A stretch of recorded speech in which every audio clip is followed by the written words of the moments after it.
మరి మాజీ ఎమ్మెల్యే వంశీని ఎంతో కాలంగా అరెస్ట్ చేస్తారు అనుకున్నారు. ఈ అరెస్ట్ చేయబోయేటప్పటికి వాళ్ళ పార్టీ తెలుగుదేశం పార్టీలోనే చాలా వ్యతిరేకత వచ్చింది. చంద్రబాబు ఏమీ చేయలేని వాడు అని.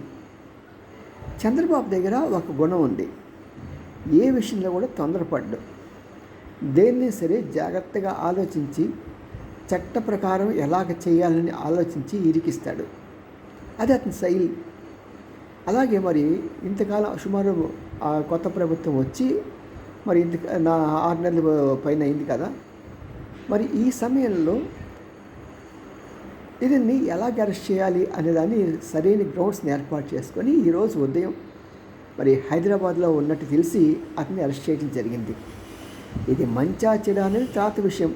ఏదేమైనా సరే ఒకరి మీద ఒక కక్ష సాధించుకోకుండా ఒక పద్ధతి ప్రకారం మంచి మార్గంలో పెట్టడానికి ప్రయత్నం చేయాలి.